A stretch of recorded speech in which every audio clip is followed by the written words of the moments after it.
Compound आपकी book में unit 9 दिया हुआ है, ठीक ना, इकाई 9। तो यूनिट 9 का चैप्टर ये शुरू करने जा रहे हैं हम लोग, जिसमें मैंने पहले भी आपको बताया था कि ये थोड़ा इम्पोर्टेंट है, ठीक है ना। एग्ज़ाम में भी आता है और कंपटीशन एग्ज़ाम में भी आता है, दोनों जगह आता है। तो इसीलिए हम सबसे पहले इसी को शुरू करेंगे, जिसको हम कहते हैं उप सह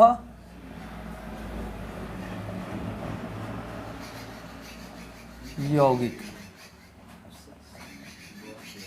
कंपाउंड का मतलब होता है यौगिक, उप सह संयोजक यौगिक, ठीक है ना। उप सह संयोजक यौगिक कहा जाता है। कोऑर्डिनेशन का मतलब होता है उप सह संयोजक, ठीक ना। तो कोऑर्डिनेशन कंपाउंड उप सह संयोजक यौगिक को जानने से पहले, हालांकि इसमें उप सह संयोजक बंध बनता है, ऐसे यौगिक जिसमें उप सह संयोजक बंध बनता है उसे हम उप सह संयोजक यौगिक कहते हैं। एक नॉर्मल परिभाषा हो जाएगी, लेकिन इसकी और भी थोड़ा सा विस्तृत जानने की कोशिश करेंगे। तो इसकी जो लेटेस्ट और इसको पूर्ण रूप से डिफाइन करने वाली परिभाषा है, तो इन कंपाउंडों को, तो इनमें कहा जाता है कि जटिल यौगिक है और डबल साल्ट है, सरल यौगिक जिसे कहा जाता है। तो उनको हम जानें। कॉम्प्लेक्स साल्ट और डबल साल्ट जानने से पहले हम जान लेते हैं बंध के बारे में। ये जानना बहुत जरूरी है। बंध, जिसको हम बॉन्ड कहते हैं, बॉन्ड क्या होता है। बहुत सारे लोग बॉन्ड का नाम लेते हैं, बंध का नाम लेते हैं, लेकिन वास्तव में पूछ दिया जाए कि भाई बंध होता क्या है, ये बताओ, तो नहीं आता है। पता हो तो बताओ। बंध केवल और केवल बाइंडिंग फोर्स होता है, ठीक है। दो या दो से अधिक परमाणुओं के बीच लगने वाला एक अट्रैक्शन फोर्स होता है, आकर्षण बल होता है, जो उन्हें बांध कर रखता है। बंध एक बाइंडिंग फोर्स है, दो या दो से अधिक, इसे हम बाइंडिंग फोर्स कहेंगे, ठीक है। बांध कर रखने वाला बल है, जो कैसा होता है, अट्रैक्शन फोर्स भी कहा जाता है। यानी हम कह सकते हैं कि दो या दो से अधिक परमाणुओं के बीच लगने वाले आकर्षण बल जो उनको बांध कर रखे, उसे क्या कहा जाता है, बंध कहा जाता है। अब उस बंध के दौरान इलेक्ट्रॉनों, मतलब बांध कर रखने के दौरान इलेक्ट्रॉनों की शेयरिंग हो जाती है, इलेक्ट्रॉनों की साझेदारी हो जाती है, या एक परमाणु द्वारा दूसरे परमाणु को इलेक्ट्रॉन दान कर दिया जाता है और एक के द्वारा ग्रहण कर लिया जाता है। इस तरह की घटनाएं घटती हैं। क्लियर है? बंध के बारे में समझ में आया। अब हम जानते हैं कि हमारे बंध जो होते हैं वो एक होता है कोवैलेंट बंध, कोवैलेंट बॉन्ड। इसको सहसंयोजक यौगिक बोलते हैं। हाँ, बंध, सहसंयोजक बंध कहेंगे इसको, बॉन्ड, कोवैलेंट बॉन्ड। ये क्या होता है, ये इलेक्ट्रॉनों की शेयरिंग के द्वारा होती है, ठीक है, by sharing of equal electron, ठीक है ना। बराबर इलेक्ट्रॉनों की साझेदारी द्वारा जो बंध बनता है उसे कहा जाता है सहसंयोजक बंध। क्लियर है? बस इनकी जानकारी हमें लेना जरूरी है कि उप सहसंयोजक को भी आगे पहचानेंगे। अब कोवैलेंट बॉन्ड हो गया, फिर क्या होता है भाई, आयनिक बॉन्ड। आयनिक बॉन्ड क्या होता है भाई, आयनिक बॉन्ड किसे कहते हैं, इसको आयनिक बंध भी कहा जाता है।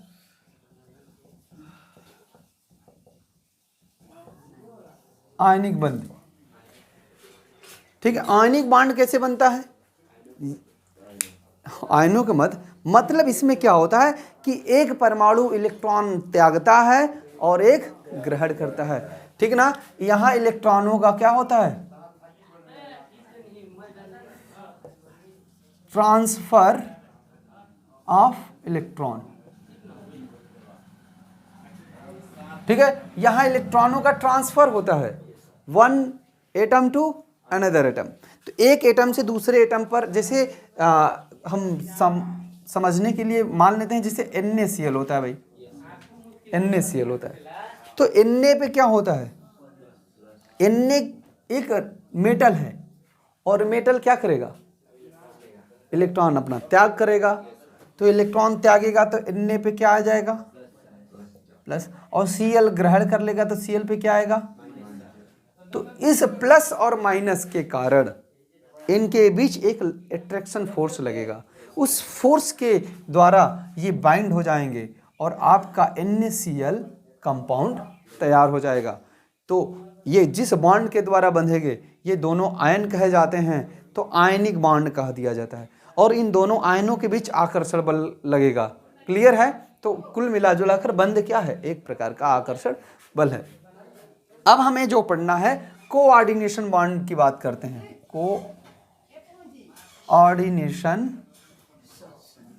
बॉन्ड, ठीक है। कोऑर्डिनेशन बॉन्ड उप सहसंयोजक बंध, उप सहसंयोजक बंध, उप सहसंयोजक बंध की हम बात करते हैं। ये क्या होता है, उप सहसंयोजक बंध में क्या होता है, इसको समझने के लिए एक थोड़ी सी कहानी समझते हैं। जैसे मान लो यह NH3 है, अब NH3 इसे क्या बोलेंगे भाई, NH3 बोले तो अमोनिया है, ठीक है ना। अमोनिया का, उस अमोनिया का मैं स्ट्रक्चर बना दूं, अगर बनाने की कोशिश करूं तो इसे, इसमें हाइब्रिडाइजेशन आप 11th में पढ़े थे, बताइए जल्दी से, इसमें हाइब्रिडाइजेशन कितना होगा, sp3 होगा, ठीक ना। तो sp3 होगा तो इसमें दो लोन पेयर ऐसे हैं, इसका ऐसे कुछ शेप होगा, H H H, कोई दिक्कत।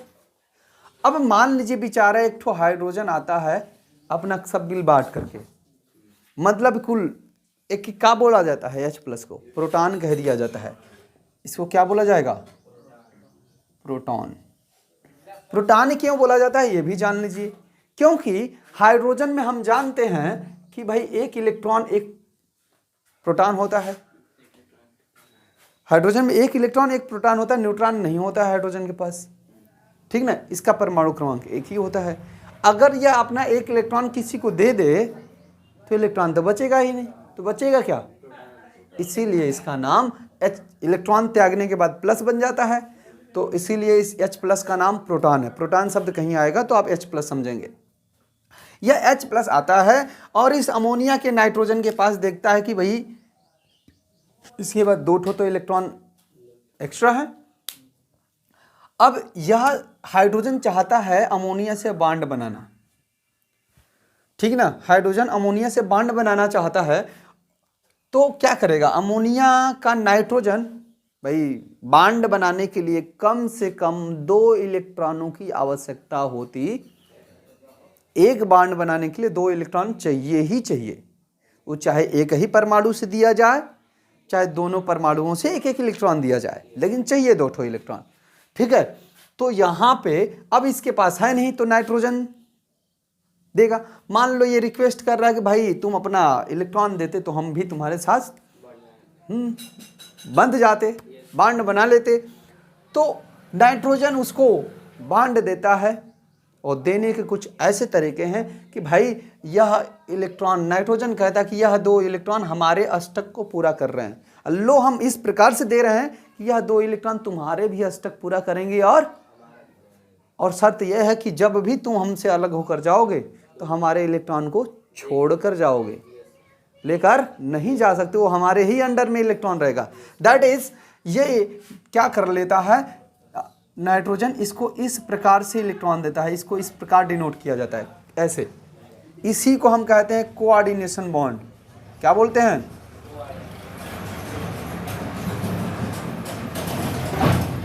Coordination bond.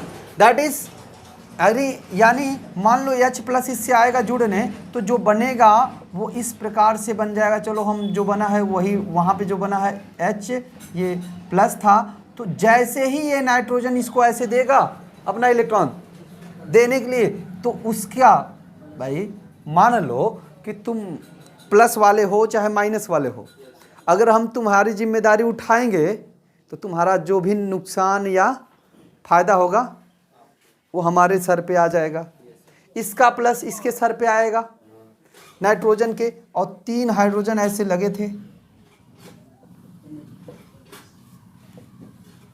ठीक है, इसको ऐसे लिख सकते हैं या उसी को आप ऐसे भी लिख सकते हो, N, इधर ये वाला बॉन्ड है कोऑर्डिनेशन बॉन्ड, इसको क्या बोलेंगे, कोऑर्डिनेशन बॉन्ड। ठीक है ना, इसको कोऑर्डिनेशन बॉन्ड बोलेंगे, या प्लस यहां भी लिख दिया जाता है ऐसे। ठीक है, या फिर इसको NH4+ कहते हो। अभी तक NH4+ आप लिखते थे तो आपको समझ नहीं आया होगा कि यह एक प्रकार से कोऑर्डिनेशन बॉन्ड से बना हुआ आयन है। कोऑर्डिनेशन बॉन्ड के द्वारा उपसहसंयोजी आयन है, आप नहीं समझ पाए होंगे, लेकिन यह एक उपसहसंयोजी आयन हो गया जिसमें उपसहसंयोजक बंध बन रहा है। ठीक है ना, क्लियर है, उपसहसंयोजक बंध समझ में आया। तो यहीं से शुरुआत हो गई, बहुत सारे यौगिक हैं उपसहसंयोजक होगी। यह एक ऐसा आयन है, नाइट्रोजन कहता है कि अब हम तुम्हारी जिम्मेदारी ले चुके हैं तो तुम अनस्टेबल नहीं हो, स्टेबल हो। इतने स्टेबल हो, सोच कर देखो कि इसको किसी से रिएक्शन करा दो, NH3 अलगा जल्दी नहीं होगा ड्यू टू दिस बाउंड्री। इसके कारण जो हम बनाए हैं बाउंड्री, जिसको कहा जाता है कोऑर्डिनेशन स्फीयर। कोऑर्डिनेशन स्फीयर की एक बाउंड्री है जिसको इतनी आसानी से भेदा, अगर वो भेदा जा सकता था यच तो जब कबो मन की तबो निकल जाएगा, तो NH3 एक अमोनिया खट बहुत जल्दी बन जाता।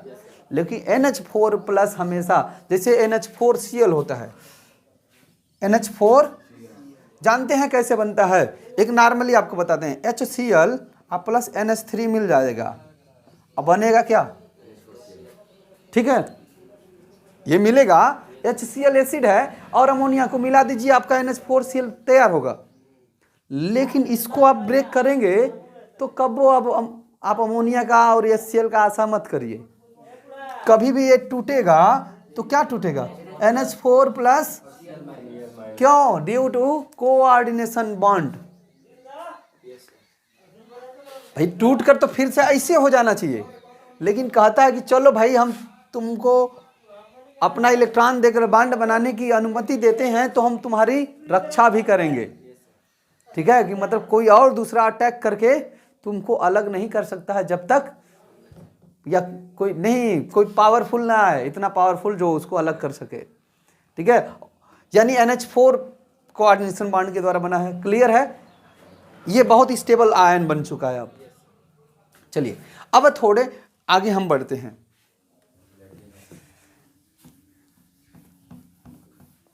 ठीक है, ये इसके इंट्रोडक्शन में हम जाने, अब थोड़े आगे हम जानते हैं ये इन सब कंपाउंड के बारे में।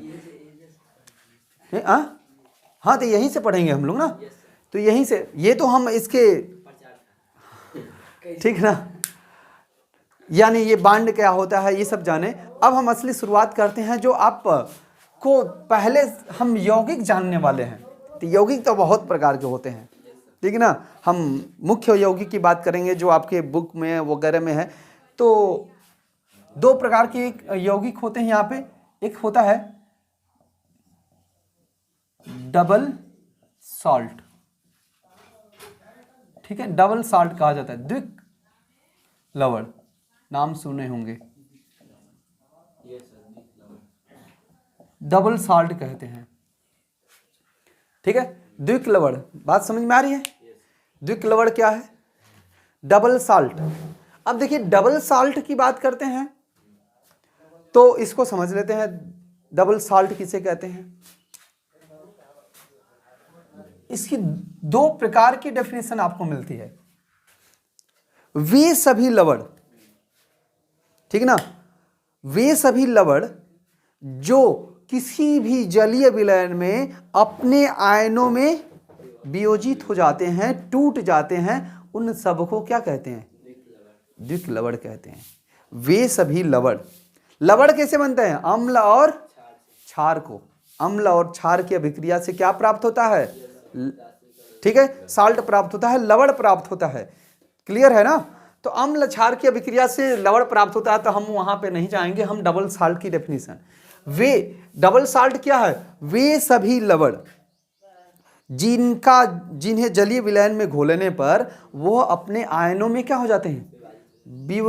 विभाजित हो जाते हैं, वियोजित हो जाते हैं, टूट जाते हैं, उन्हें द्विक लवण कहते हैं। क्लियर है? यानी हम कह सकते हैं कि जब भी टूट जाते हैं आयनों में तो अपनी आइडेंटिटी क्या कर देते हैं? खो देते हैं। ठीक है, तो हम बोल सकते हैं इस any salt which lost their identity on dissolving in water or aqueous solution.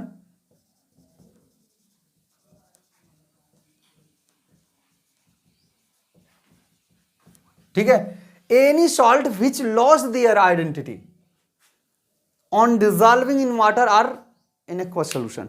Clear है? मतलब कोई ऐसा सॉल्ट जो अपनी पहचान क्या कर देता है? खो देता है। कब? पानी में या किसी भी विलयन में, जलीय विलयन में घोलने पर अपनी पहचान खो देता है। किसके द्वारा?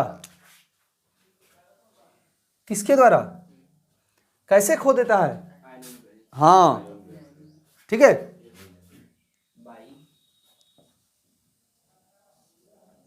ठीक है, हाँ, ब्रेकिंग यही लिख सकते हैं।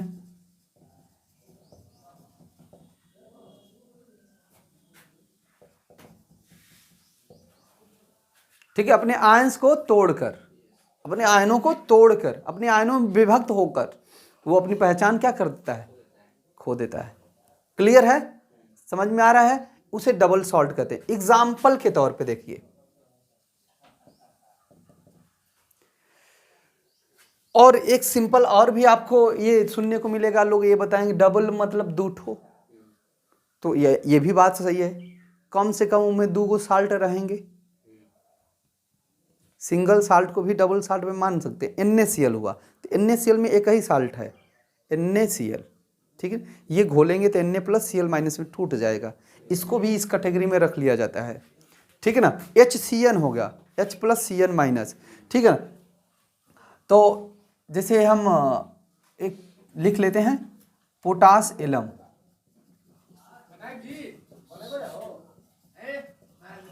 पोटास एलम K2SO4 Al2SO4 का थ्राइस 24H2। देखिए इसमें 2 साल्ट हैं, K2SO4 एक साल्ट, Al2SO4 थ्राइस दूसरा साल्ट, तो 2 साल्ट भी हो गए। तो ये भी लोग कहते हैं कि भैया जिसमें 2 कम से कम 2 साल्ट, 2 से भी अधिक हो सकता है, साल्ट हो वो डबल साल्ट कहा जाएगा। लेकिन वो 2 साल्ट हो चाहे सिंगल साल्ट हो, मेन मुद्दा ये है कि उसको जल में घोल देंगे तो वो अपनी पहचान क्या कर देगा?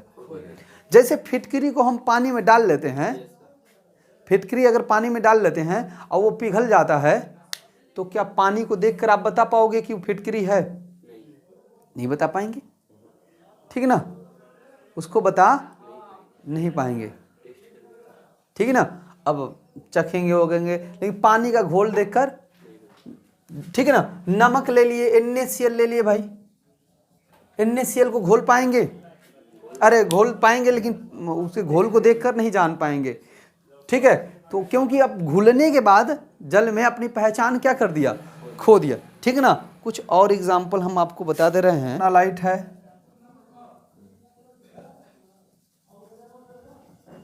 ठीक है, कर्नालाइट, इसका फार्मूला है KCl MgCl2, KCl MgCl2 6H2O।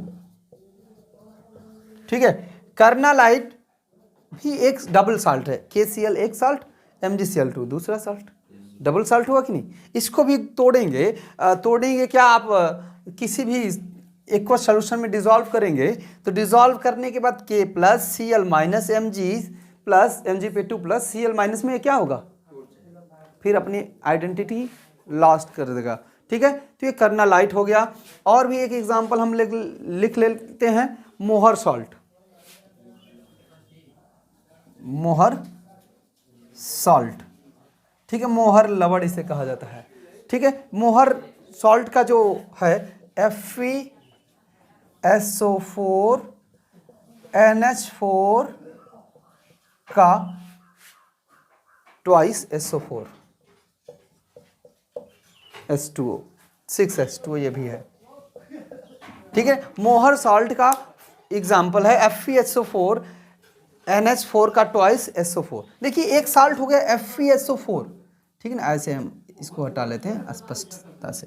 FeSO4 एक एग्जाम्पल, दूसरा एग्जाम्पल सॉल्ट का क्या हुआ, NH4 का ट्वाइस SO4। ये NH4 प्लस होता है, अभी करके मैंने दिखाया, और SO4, तो एक साल्ट दूसरा साल्ट हो गया इंटू 6H2। तो ये भी एक डबल साल्ट हुआ, ये भी एक डबल साल्ट हुआ, ये भी एक डबल साल्ट हो गया।